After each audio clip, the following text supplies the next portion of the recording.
ਸਾਰਿਆਂ ਨੂੰ ਸਤਿ ਸ਼੍ਰੀ ਅਕਾਲ। ਮੇਰਾ ਨਾਮ ਰਾਜਵੀਰ ਕੌਰ ਹੈ। ਮੈਂ ਬਾਬਾ ਨਾਮਦੇਵ ਸਰਕਾਰੀ ਸੀਨੀਅਰ ਸੈਕੰਡਰੀ ਸਕੂਲ ਘੁਮਾਣ ਜ਼ਿਲ੍ਹਾ ਗੁਰਦਾਸਪੁਰ ਵਿਖੇ ਬਤੌਰ ਪੰਜਾਬੀ ਅਧਿਆਪਿਕਾ ਸੇਵਾ ਨਿਭਾ ਰਹੀ ਹਾਂ।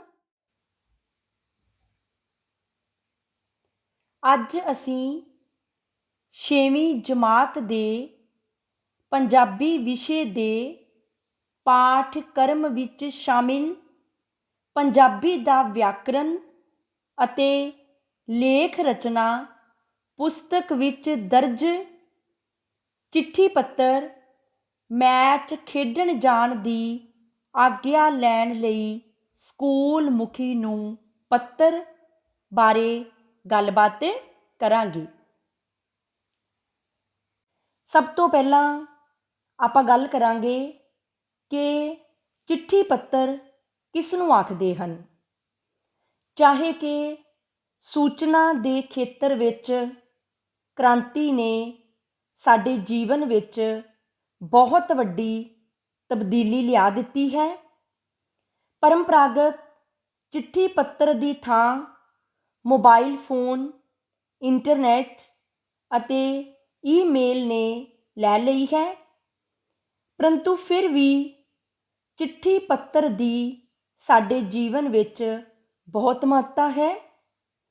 ਸਕੂਲ ਪੜ੍ਹਦਿਆਂ ਦਾਖਲਾ ਲੈਣ ਲਈ, ਛੁੱਟੀ ਲੈਣ, ਸੈਕਸ਼ਨ ਬਦਲਣ, ਮੈਚ ਖੇਡਣ ਜਾਂ ਦੇਖਣ ਦੀ ਆਗਿਆ ਲੈਣ, ਕਿਸੇ ਵਿਦਿਅਕ ਟੂਰ 'ਤੇ ਜਾਣ ਦੀ ਮਨਜ਼ੂਰੀ ਲੈਣ, ਫੀਸ ਜਾਂ ਜੁਰਮਾਨਾ ਮਾਫ਼ ਕਰਵਾਉਣ, ਸਕੂਲ ਛੱਡਣ ਦਾ ਸਰਟੀਫਿਕੇਟ ਲੈਣ ਆਦਿ ਵਿਸ਼ਿਆਂ ਲਈ ਬਿਨੇ ਪੱਤਰ ਲਿਖਣੇ ਪੈਂਦੇ ਹਨ। ਉਚੇਰੀ ਪੜ੍ਹਾਈ ਕਰਦਿਆਂ ਵੀ ਸਮੇਂ-ਸਮੇਂ 'ਤੇ ਅਜਿਹੇ ਬਿਨੇ ਪੱਤਰ ਲਿਖੇ ਜਾਂਦੇ ਹਨ। ਆਮ ਜੀਵਨ ਵਿੱਚ panchayat, block, municipal committee, corporation, ਥਾਣਾ, ਤਹਿਸੀਲ, ਜ਼ਿਲ੍ਹਾ, ਪ੍ਰਾਂਤ, ਦੇਸ਼ ਆਦਿ ਦੇ ਮੁਖੀਆਂ ਨੂੰ ਕਿਸੇ ਨਾ ਕਿਸੇ ਕੰਮ ਲਈ ਬਿਨੇ ਪੱਤਰ ਲਿਖਣ ਦੀ ਲੋੜ ਪੈਂਦੀ ਹੈ। ਵਪਾਰਿਕ ਕੰਮਾਂ ਕਾਰਾਂ ਵਿੱਚ ਤਾਂ ਪੱਤਰਾਂ ਰਾਹੀਂ ਲੱਖਾਂ ਕਰੋੜਾਂ ਦਾ ਵਣਜ ਹੁੰਦਾ ਹੈ। ਨਿੱਜੀ ਜੀਵਨ ਵਿੱਚ ਤਾਂ ਚਿੱਠੀ ਪੱਤਰ ਰਾਹੀਂ ਸੰਪਰਕ ਹੋਣ ਨੂੰ ਅੱਧਾ ਮਿਲਾਪ ਕਿਹਾ ਜਾਂਦਾ ਰਿਹਾ ਹੈ। ਚਿੱਠੀ ਪੱਤਰ ਮੁੱਖ ਰੂਪ ਵਿੱਚ 6 ਤਰ੍ਹਾਂ ਦੇ ਹੁੰਦੇ ਹਨ। ਪਹਿਲਾ ਹੈ ਨਿੱਜੀ ਜਾਂ ਘਰੋਗੀ ਪੱਤਰ।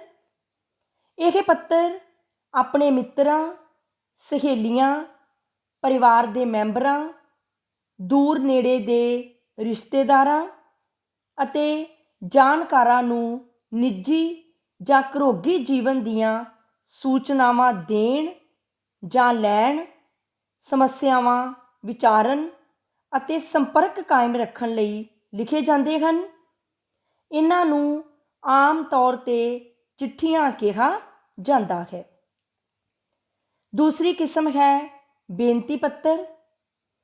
ਅਜਿਹੇ ਪੱਤਰ ਵੱਖ-ਵੱਖ ਮਹਿਕਮਿਆਂ, ਅਦਾਰਿਆਂ, ਸੰਸਥਾਵਾਂ ਦੇ ਅਧਿਕਾਰੀਆਂ ਨੂੰ ਲਿਖੇ ਜਾਂਦੇ ਹਨ। ਇਹਨਾਂ ਵਿੱਚ ਉਹਨਾਂ ਨਾਲ ਸੰਬੰਧਿਤ ਆਪਣੀਆਂ ਸਮੱਸਿਆਵਾਂ ਜਾਂ ਲੋੜਾਂ ਬਾਰੇ ਜ਼ਿਕਰ ਕੀਤਾ ਗਿਆ ਹੁੰਦਾ ਹੈ। ਇਹਨਾਂ ਨੂੰ ਬੇਨਤੀ ਪੱਤਰ, ਬਿਨੇ ਪੱਤਰ ਜਾਂ ਅਰਜੀ ਕਿਹਾ ਜਾਂਦਾ ਹੈ। ਤੀਸਰੀ ਕਿਸਮ ਹੈ ਵਪਾਰਿਕ ਪੱਤਰ। ਇਹ ਪੱਤਰ ਵਪਾਰਿਕ ਸੰਸਥਾਵਾਂ ਜਾਂ ਵਪਾਰ ਨਾਲ ਜੁੜੇ ਵਿਅਕਤੀਆਂ ਅਤੇ ਸੰਸਥਾਵਾਂ ਵੱਲੋਂ ਵਪਾਰ ਦੇ ਸੰਬੰਧ ਵਿੱਚ ਲਿਖੇ ਜਾਂਦੇ ਹਨ। ਚੌਥੀ ਕਿਸਮ ਹੈ ਦਫ਼ਤਰੀ ਪੱਤਰ। ਇਹ ਪੱਤਰ ਇੱਕ ਅਧਿਕਾਰੀ ਵੱਲੋਂ ਦੂਜੇ ਅਧਿਕਾਰੀ ਜਾਂ ਕਿਸੇ ਆਮ ਨਾਗਰਿਕ ਨੂੰ ਲਿਖੇ ਜਾਂਦੇ ਹਨ। ਪੰਜਵੀਂ ਕਿਸਮ ਹੈ ਅਰਧ ਸਰਕਾਰੀ ਪੱਤਰ। ਇਸ ਪ੍ਰਕਾਰ ਦੇ ਪੱਤਰ ਅਧਿਕਾਰੀਆਂ ਵੱਲੋਂ ਸੰਬੰਧਿਤ ਵਿਅਕਤੀਆਂ ਜਾਂ ਅਧਿਕਾਰੀਆਂ ਨੂੰ ਦਫ਼ਤਰੀ ਕੰਮਾਂ ਬਾਰੇ ਲਿਖੇ ਜਾਂਦੇ ਹਨ। ਛੇਵੀਂ ਕਿਸਮ ਹੈ ਫੁਟਕਲ ਪੱਤਰ। ਸਮਾਚਾਰ ਪੱਤਰਾਂ ਅਤੇ ਰਿਸਾਲਿਆਂ ਦੇ ਸੰਪਾਦਕਾਂ, ਰੇਡੀਓ ਅਤੇ ਟੈਲੀਵਿਜ਼ਨ ਦੇ ਡਾਇਰੈਕਟਰਾਂ ਆਦਿ ਨੂੰ ਪ੍ਰੋਗਰਾਮਾਂ ਬਾਰੇ ਟਿੱਪਣੀਆਂ, ਸੁਝਾਅ ਜਾਂ ਸਿਫਾਰਿਸ਼ ਕਰਨ ਬਾਰੇ ਲਿਖੇ ਜਾਂਦੇ ਹਨ। ਇਸ ਤਰ੍ਹਾਂ ਦੇ ਪੱਤਰ ਇਸ ਸ਼੍ਰੇਣੀ ਵਿੱਚ ਸ਼ਾਮਿਲ ਕੀਤੇ ਜਾਂਦੇ ਹਨ। ਇਸ ਤਰ੍ਹਾਂ ਚਿੱਠੀ ਪੱਤਰ ਰਾਹੀਂ ਅਸੀਂ ਆਪਣੀਆਂ ਭਾਵਨਾਵਾਂ ਅਤੇ ਵਿਚਾਰਾਂ ਦੇ ਪ੍ਰਭਾਵ ਦੂਜਿਆਂ ਤੱਕ ਪਹੁੰਚਾਉਂਦੇ ਹਾਂ। ਹਰ ਕੋਈ ਚਾਹੁੰਦਾ ਹੈ ਕਿ ਦੂਜਿਆਂ ਉੱਤੇ ਚੰਗਾ ਪ੍ਰਭਾਵ ਪਵੇ। ਇਹ ਚੰਗਾ ਪ੍ਰਭਾਵ ਚਿੱਠੀ ਪੱਤਰ ਨੂੰ ਚੰਗੇ ਢੰਗ ਨਾਲ ਲਿਖ ਕੇ ਹੀ ਪਾਇਆ ਜਾ ਸਕਦਾ ਹੈ।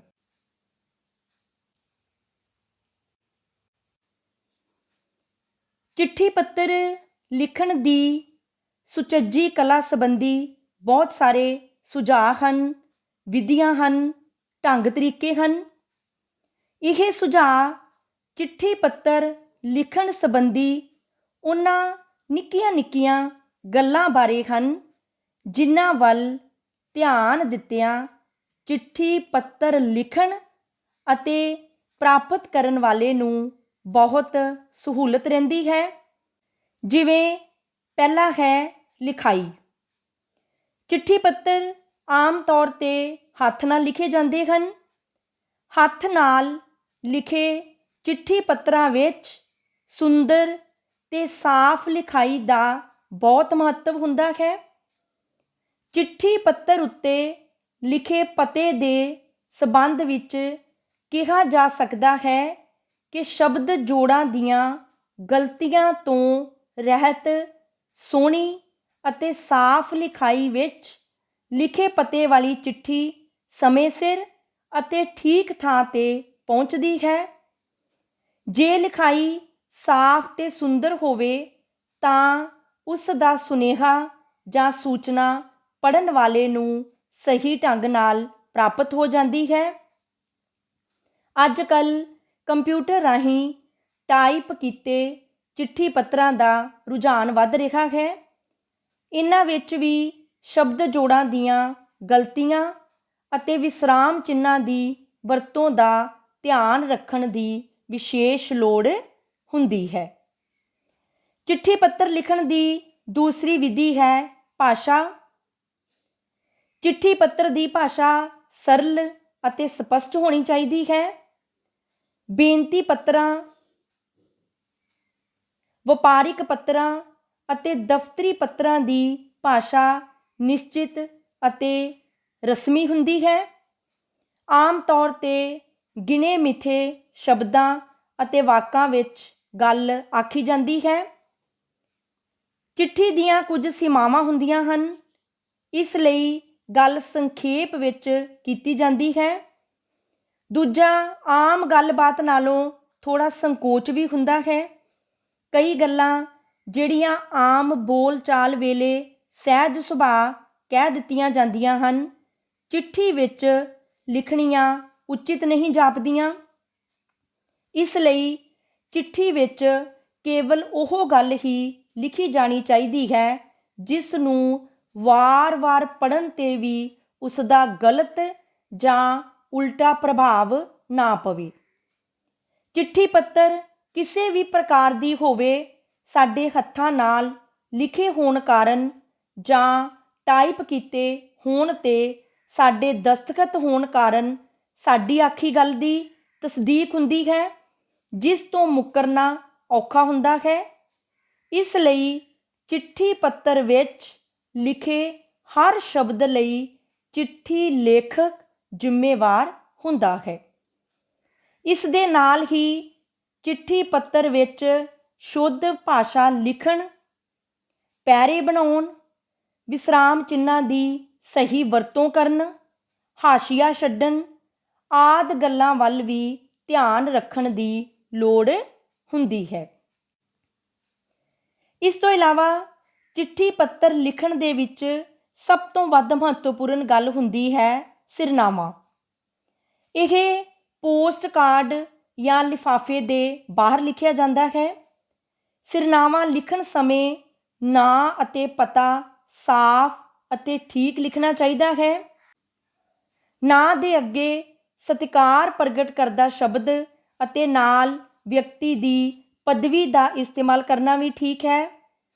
ਔਰਤਾਂ ਦੇ ਨਾਂ ਲਿਖਣ ਵੇਲੇ ਵੀ ਉਹਨਾਂ ਦੀ ਪਦਵੀ ਜਾਂ ਕੁਮਾਰੀ ਅਤੇ ਸ਼੍ਰੀਮਤੀ ਆਦਿ ਲਿਖਣਾ ਚਾਹੀਦਾ ਹੈ। ਇਸ ਤੋਂ ਬਾਅਦ ਘਰ ਦੇ ਨੰਬਰ, ਫਿਰ ਮੁਹੱਲਾ, ਸ਼ਹਿਰ, ਪਿੰਡ, ਡਾਕਖਾਨਾ, ਅੰਤ ਵਿੱਚ ਜ਼ਿਲ੍ਹਾ ਅਤੇ ਰਾਜ ਦਾ ਨਾਂ ਲਿਖਣਾ ਚਾਹੀਦਾ ਹੈ। ਜੇਕਰ ਪਿੰਨ ਕੋਡ ਪਤਾ ਹੈ ਤਾਂ ਅਖੀਰ ਵਿੱਚ ਪਿੰਨ ਕੋਡ ਜ਼ਰੂਰ ਲਿਖਣਾ ਚਾਹੀਦਾ ਹੈ। ਪਿੰਨ ਕੋਡ ਲਿਖਣ ਨਾਲ ਚਿੱਠੀ ਜਲਦੀ ਠੀਕ ਪਤੇ 'ਤੇ ਪੁੱਜਦੀ ਹੈ। ਅੱਜ ਕੱਲ੍ਹ ਫੋਨ ਨੰਬਰ ਲਿਖਣ ਦਾ ਰੁਝਾਨ ਵੀ ਪ੍ਰਚਲਿਤ ਹੈ। ਜੇ ਚਿੱਠੀ ਪੰਜਾਬ ਤੋਂ ਬਾਹਰ ਭੇਜਣੀ ਹੈ ਤਾਂ ਪਤਾ ਪੰਜਾਬੀ ਦੇ ਨਾਲ ਨਾਲ ਹਿੰਦੀ ਜਾਂ ਅੰਗਰੇਜ਼ੀ ਵਿੱਚ ਲਿਖਿਆ ਜਾਣਾ ਚਾਹੀਦਾ ਹੈ। ਜੇ ਚਿੱਠੀ ਵਿਦੇਸ਼ ਵਿੱਚ ਭੇਜਣੀ ਹੈ ਤਾਂ ਪਤਾ ਅੰਗਰੇਜ਼ੀ ਵਿੱਚ ਲਿਖਿਆ ਜਾਣਾ ਚਾਹੀਦਾ ਹੈ। ਆਮ ਤੌਰ 'ਤੇ ਚਿੱਠੀ ਪੱਤਰਾਂ ਦੇ ਆਰੰਭ ਵਿੱਚ ਪੰਨੇ ਦੇ ਸੱਜੇ ਹੱਥ ਵਾਲੇ ਸਿਰੇ ਉੱਤੇ ਪੱਤਰ ਲਿਖਣ ਵਾਲੇ ਦਾ ਆਪਣਾ ਪਤਾ ਲਿਖਿਆ ਜਾਂਦਾ ਹੈ।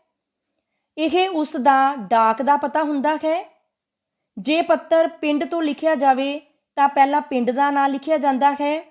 ਉਸ ਦੇ ਹੇਠਾਂ ਦੂਜੀ ਸਤਰ ਵਿੱਚ ਡਾਕ ਘਰ ਅਤੇ ਤੀਜੀ ਸਤਰ ਵਿੱਚ ਤਹਿਸੀਲ ਅਤੇ ਜ਼ਿਲ੍ਹੇ ਦਾ ਨਾਂ ਲਿਖਿਆ ਜਾਂਦਾ ਹੈ। ਅਗਲੀ ਸਤਰ ਵਿੱਚ ਤਾਰੀਖ ਲਿਖੀ ਜਾਂਦੀ ਹੈ। ਇਸ ਤੋਂ ਇਲਾਵਾ ਪ੍ਰੀਖਿਆ ਦੇ ਮੰਤਵ ਤੋਂ ਵਿਦਿਆਰਥੀ ਪ੍ਰੀਖਿਆ ਭਵਨ, ਸਕੂਲ ਦਾ ਨਾਂ, ਸ਼ਹਿਰ ਦਾ ਨਾਂ ਲਿਖ ਕੇ ਤਾਰੀਖ ਲਿਖ ਲੈਂਦੇ ਹਨ। ਜੇਕਰ ਪ੍ਰਸ਼ਨ ਵਿੱਚ ਪੱਤਰ ਲਿਖਣ ਵਾਲੇ ਦਾ ਪਤਾ ਦਰਸਾਇਆ ਗਿਆ ਹੋਵੇ ਤਾਂ ਫਿਰ ਉਹ ਹੀ ਲਿਖਣਾ ਚਾਹੀਦਾ ਹੈ। ਚਿੱਠੀ ਪੱਤਰ ਦਾ ਮੱਧ ਵੀ ਬਹੁਤ ਮਹੱਤਵਪੂਰਨ ਹੁੰਦਾ ਹੈ।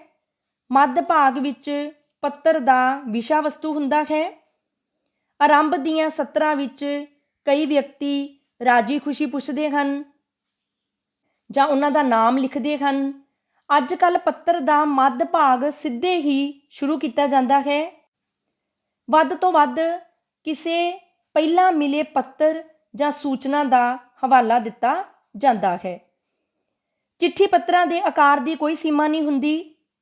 ਜਦੋਂ ਮੱਧ ਭਾਗ ਮੁੱਕਣ 'ਤੇ ਆਉਂਦਾ ਹੈ ਤਦ ਚਿੱਠੀ ਲਿਖਣ ਦਾ ਮੰਤਵ ਦੁਹਰਾਇਆ ਜਾਂਦਾ ਹੈ ਜਾਂ ਉਸ ਬਾਰੇ ਤਾਕੀਦ ਕੀਤੀ ਜਾਂਦੀ ਹੈ। ਹੋਰ ਨੇੜਲੇ ਮੈਂਬਰਾਂ ਜਾਂ ਪੜ੍ਹਨ ਵਾਲਿਆਂ ਪ੍ਰਤੀ ਸਤਿਕਾਰ ਵੀ ਪ੍ਰਗਟ ਕੀਤਾ ਜਾਂਦਾ ਹੈ। ਚਿੱਠੀ ਦਾ ਅੰਤ ਵੀ ਬਹੁਤ ਮਹੱਤਵਪੂਰਨ ਹੁੰਦਾ ਹੈ। ਅੰਤਲੇ ਭਾਗ ਵਿੱਚ ਪੱਤਰ ਲਿਖਣ ਵਾਲਾ ਸੰਬੋਧਨ ਕੀਤੇ ਜਾਣ ਵਾਲੇ ਵਿਅਕਤੀ ਪ੍ਰਤੀ ਆਪਣਾ ਰਿਸ਼ਤਾ ਦੱਸ ਕੇ ਆਪਣਾ ਨਾਂ ਲਿਖਦਾ ਹੈ। ਫਿਰ ਖੱਬੇ ਹੱਥ ਹੇਠਾਂ ਕਰਕੇ ਪੱਤਰ ਪ੍ਰਾਪਤ ਕਰਨ ਵਾਲੇ ਦਾ ਪੂਰਾ ਡਾਕ ਪਤਾ ਲਿਖਿਆ ਜਾਂਦਾ ਹੈ। ਚਿੱਠੀ ਪੱਤਰ ਲਿਖਣ ਦੀ ਕਲਾ ਬਾਰੇ ਦਿੱਤੇ ਨਿਯਮ ਗਣਿਤ ਦੇ ਨਿਯਮਾਂ ਵਾਂਗ ਨਹੀਂ ਹਨ। ਲਿਖਣ ਵਾਲਾ ਹਰ ਵਿਅਕਤੀ ਆਪਣੀ ਨਿੱਜੀ ਸੋਚ, ਰੁਚੀ ਅਤੇ ਪਸੰਦ ਅਨੁਸਾਰ ਇਹਨਾਂ ਵਿੱਚ ਨਿੱਕੀ ਮੋਟੀ ਤਬਦੀਲੀ ਕਰ ਸਕਦਾ ਹੈ। ਇਸ ਲਈ ਚਿੱਠੀ ਪੱਤਰ ਲਿਖਣ ਦੀਆਂ ਵਿਧੀਆਂ ਨੂੰ ਅਸੀਂ ਸੁਝਾਅ ਹੀ ਕਹਿ ਸਕਦੇ ਹਾਂ। ਉਂਝ ਵੀ ਜੀਵਨ ਦੇ ਹੋਰ ਖੇਤਰਾਂ ਵਿੱਚ ਬਦਲਦੇ ਫੈਸ਼ਨਾਂ ਅਤੇ ਰੁਚੀਆਂ ਵਾਂਗ ਸਮਾਂ ਲੰਘਣ ਨਾਲ ਚਿੱਠੀ ਪੱਤਰ ਲਿਖਣ ਦੇ ਸਲੀਕੇ ਅਤੇ ਤਰੀਕੇ ਵਿੱਚ ਵੀ ਤਬਦੀਲੀ ਆਉਂਦੀ ਰਹਿੰਦੀ ਹੈ। ਹੁਣ ਅਸੀਂ ਚਿੱਠੀ ਪੱਤਰ ਜਾਂ ਬਿਨੇ ਪੱਤਰ ਲਿਖਣ ਦੇ ਢੰਗ ਬਾਰੇ ਗੱਲਬਾਤ ਕਰਾਂਗੇ। ਸਭ ਤੋਂ ਪਹਿਲਾਂ ਹੈ ਜਿਸ ਨੂੰ ਚਿੱਠੀ ਲਿਖਣੀ ਹੋਵੇ ਉਸ ਦੇ ਆਰੰਭ ਵਿੱਚ ਕੀ ਲਿਖਣਾ ਹੈ ਅਤੇ ਅੰਤ ਵਿੱਚ ਕੀ ਲਿਖਣਾ ਹੈ।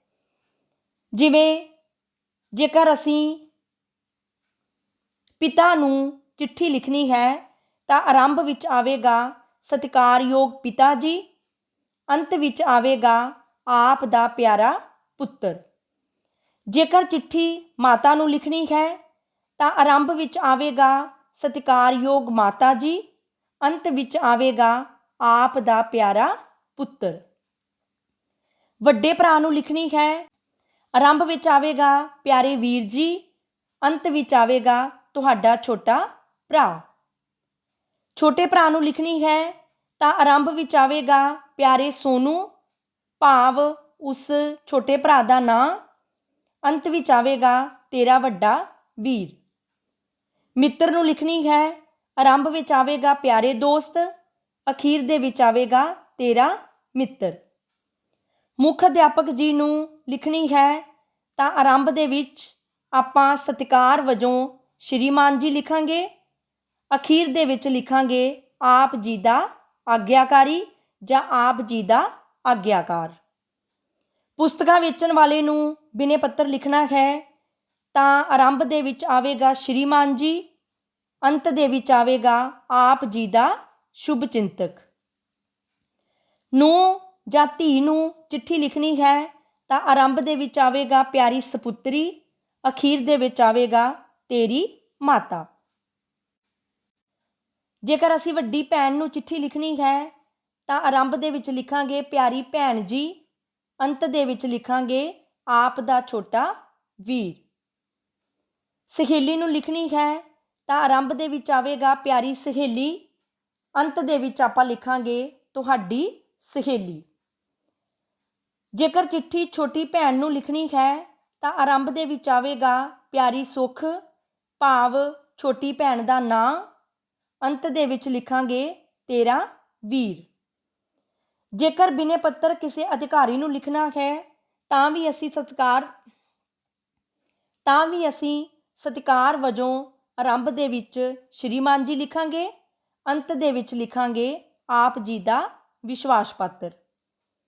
ਜੇਕਰ ਚਿੱਠੀ ਕਿਸੇ ਦੁਕਾਨਦਾਰ ਜਾਂ ਵਪਾਰੀ ਨੂੰ ਲਿਖਣੀ ਹੈ ਤਾਂ ਵੀ ਅਸੀਂ ਆਰੰਭ ਉਸ ਦਾ ਸ਼੍ਰੀਮਾਨ ਜੀ ਤੋਂ ਕਰਾਂਗੇ ਅਤੇ ਅੰਤ ਵਿੱਚ ਲਿਖਾਂਗੇ ਆਪ ਜੀ ਦਾ ਸ਼ੁਭ ਚਿੰਤਕ। ਜੇਕਰ ਚਿੱਠੀ ਕਿਸੇ ਅਣਜਾਣ ਇਸਤਰੀ ਜਾਂ ਅਣਜਾਣ ਬੰਦੇ ਨੂੰ ਲਿਖਣੀ ਹੈ ਤਾਂ ਅਸੀਂ ਆਰੰਭ ਦੇ ਵਿੱਚ ਅਣਜਾਣ ਇਸਤਰੀ ਦੇ ਲਈ ਸ਼੍ਰੀਮਤੀ ਜੀ ਅਤੇ ਅਣਜਾਣ ਬੰਦੇ ਦੇ ਲਈ ਸ਼੍ਰੀਮਾਨ ਜੀ ਸ਼ਬਦਾਂ ਦਾ ਇਸਤੇਮਾਲ ਕਰਾਂਗੇ। ਅਖੀਰ ਦੇ ਵਿੱਚ ਆਪਾਂ ਆਪ ਜੀ ਦਾ ਸ਼ੁਭ ਚਿੰਤਕ ਜਾਂ ਆਪ ਜੀ ਦੀ ਸ਼ੁਭ ਚਿੰਤਕ ਸ਼ਬਦਾਂ ਦੀ ਵਰਤੋਂ ਕਰਾਂਗੇ।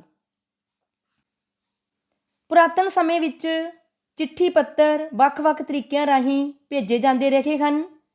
ਅੱਜ ਕੱਲ੍ਹ ਇਹ ਕਾਰਜ ਪ੍ਰਮੁੱਖ ਰੂਪ ਵਿੱਚ ਭਾਰਤੀ ਡਾਕ ਵਿਭਾਗ ਕਰ ਰਿਹਾ ਹੈ, ਜੋ ਇਹਨਾਂ ਪੱਤਰਾਂ ਨੂੰ ਰਜਿਸਟਰਡ ਅਤੇ ਅਨਰਜਿਸਟਰਡ ਦੋਹਾਂ ਰੂਪਾਂ ਵਿੱਚ ਵੱਖ-ਵੱਖ ਥਾਵਾਂ 'ਤੇ ਪਹੁੰਚਾਉਂਦਾ ਹੈ। ਸਪੀਡ ਪੋਸਟ ਦੀ ਸੁਵਿਧਾ ਨਾਲ ਇਹ ਕਾਰਜ ਬਹੁਤ ਹੀ ਤੇਜ਼ੀ ਨਾਲ ਹੋ ਰਿਹਾ ਹੈ। ਇਸ ਖੇਤਰ ਵਿੱਚ ਨਿੱਜੀ ਕੋਰੀਅਰ ਕੰਪਨੀਆਂ ਵੀ ਮਹੱਤਵਪੂਰਨ ਭੂਮਿਕਾ ਨਿਭਾ ਰਹੀਆਂ ਹਨ।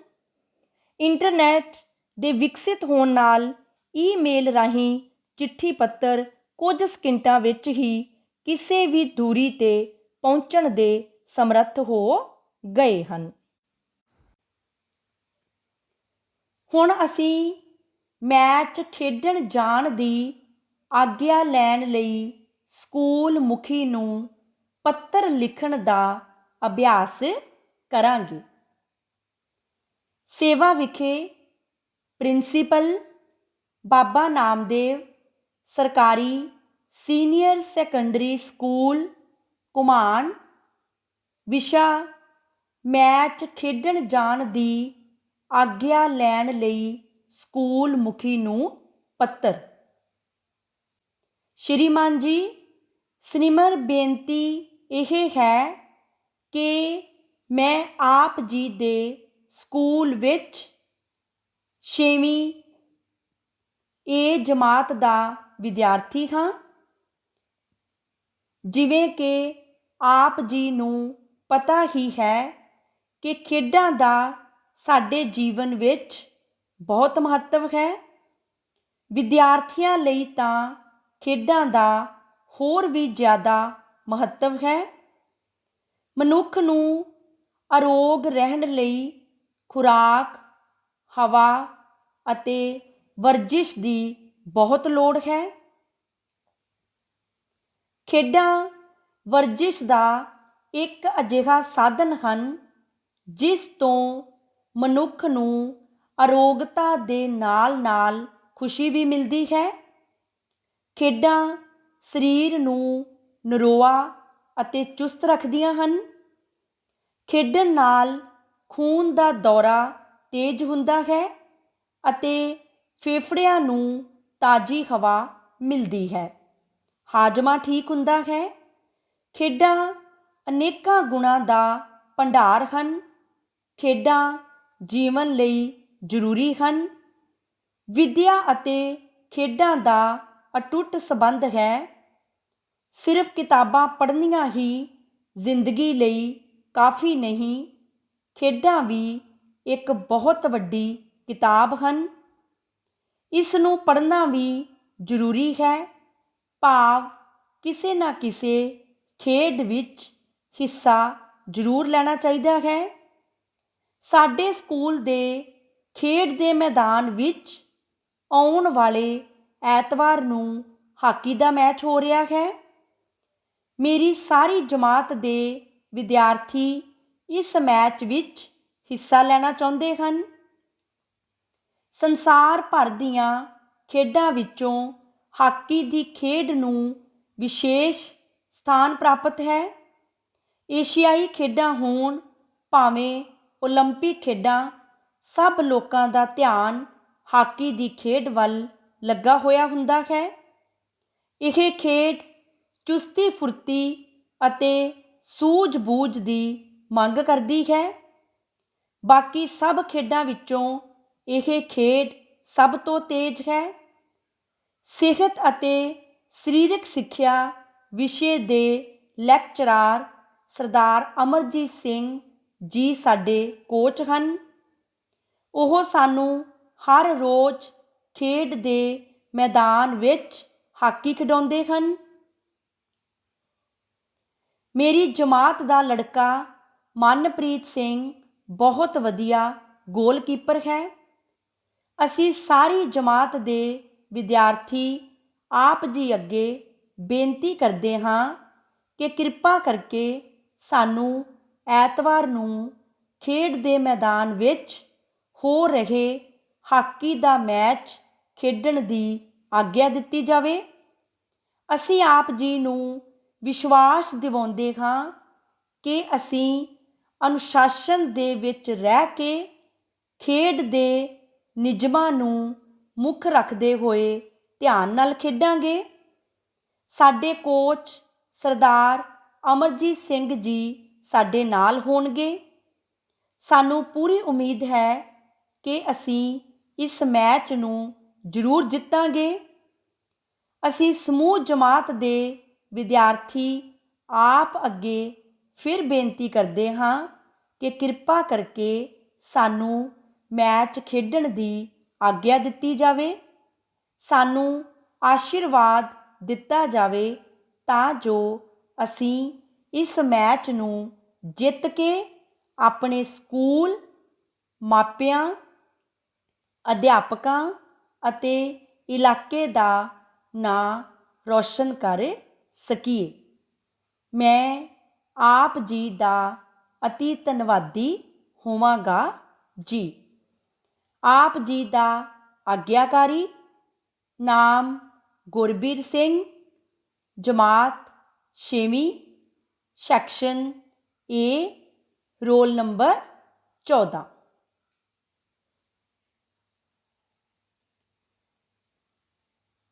ਇਹ ਸੀ 6ਵੀਂ ਜਮਾਤ ਦੇ ਪੰਜਾਬੀ ਵਿਸ਼ੇ ਦੇ ਪਾਠਕ੍ਰਮ ਵਿੱਚ ਸ਼ਾਮਿਲ ਪੰਜਾਬੀ ਦਾ ਵਿਆਕਰਣ ਅਤੇ ਲੇਖ ਰਚਨਾ ਪੁਸਤਕ ਵਿੱਚ ਦਰਜ ਚਿੱਠੀ ਪੱਤਰ ਮੈਚ ਖੇਡਣ ਜਾਣ ਦੀ ਆਗਿਆ ਲੈਣ ਲਈ ਸਕੂਲ ਮੁਖੀ ਨੂੰ ਪੱਤਰ, ਜਿਸ ਬਾਰੇ ਅਸੀਂ ਗੱਲਬਾਤ ਕੀਤੀ ਹੈ। ਧੰਨਵਾਦ।